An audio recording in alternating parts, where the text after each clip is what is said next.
right? Internal work is all about seeing our own internal biases and challenging them, especially when they pertain to us. And we can even use this approach to combat generalizations. And this will just improve our own approach to people in general. In episode 0, we talked about generalizations, and the example I gave in terms of how we can actually overcome them is to apply them to ourselves. And so, if you remember, I remember that we talked about applying it towards men. And we said, okay, well, all men want X, maybe it's senior citizens, or all guys are into feet, or all guys want to go to Mogadishu for a vacation.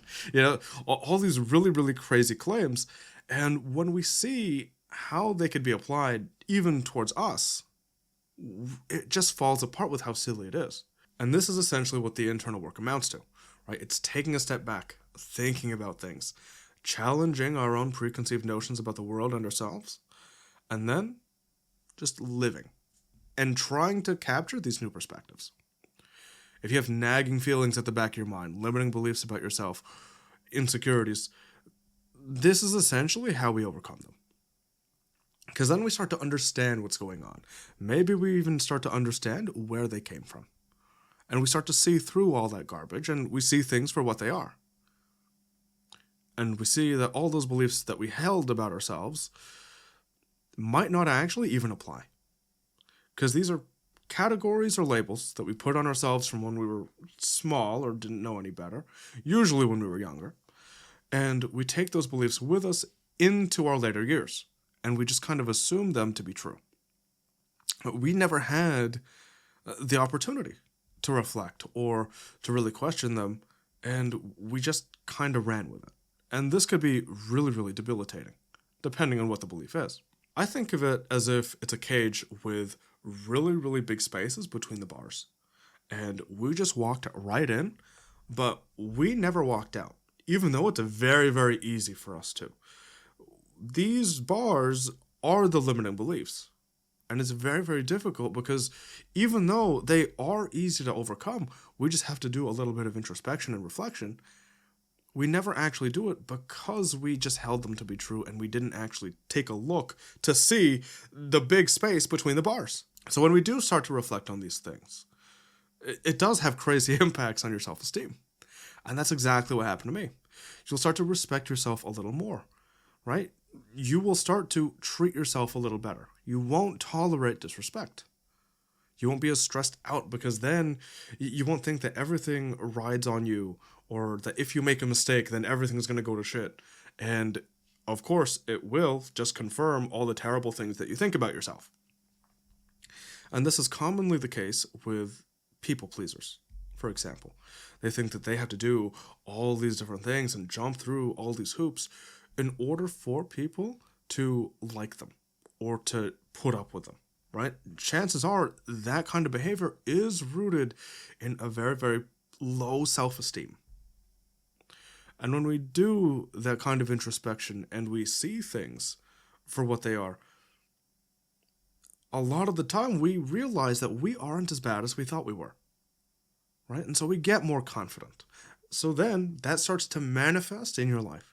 Maybe you start to apply for those jobs that you otherwise thought you would just get rejected from. Maybe you tell that friend how you feel about them. Maybe you ask that person out. Or maybe reach out to that person that walked out not on very good terms. Because then we start to think about what we actually want and how to go about things effectively. Because then you realize that all you can do is your best. All we could do is really give them the opportunity to make that change, right? So we present them the chance and they respond. It doesn't guarantee that they'll want to, but all you could do is present that opportunity, because that's the only thing really within our control. And even if things don't go the way you wanted, that's fine, because even if they're not willing to respond, that has probably nothing to do with us. Or, depending on what happened, it's just out of our control. If they aren't mature enough or emotionally developed enough to have that difficult conversation or to take us seriously. Let's say we were the one in the wrong and we come to them to apologize and want to reach out and make things right. We can't really control their answer, but we could do everything in our power to make sure that they at least know that sentiment, right? And we did that with the reach out. If they don't care enough to give us a chance, it's not necessarily any reflection of us now, because we know that their perceptions of things may not necessarily reflect reality now, right? Now that we're in a healthier place. Or if they didn't care about us enough, then they're just not for us anyways, and we wouldn't want someone like that around anyway. There are some people who don't have the capacity to treat us properly. It doesn't really matter how this occurs. Maybe it's emotional underdevelopment, or maybe they just don't vibe with you. All we can do is our best, and if they're willing to work with us, then great. We could take it from there and see what the relationship would look like. Whether it be a friendship, romance, etc., whatever. But if not, then we don't really have to sweat it, because it's not the end of the world, right? Because then, even if this person doesn't necessarily vibe with us, we could always see other people who do. And once we get a better grasp of our own worth, and we get that clarity on how we should be treated, and how we can articulate things, and how we want to incorporate other people into our lives, keeping someone like that who isn't really responsive to our promptings or reach outs to try and deepen our emotional connection with them, that's kind of it, right? All we can do is our best, and we really need to make sure that we're cognizant of that, right? If a door closes, it's not a reflection of us. We don't have to ruminate on what that says about us, because we don't really know what's going on with that person anyways.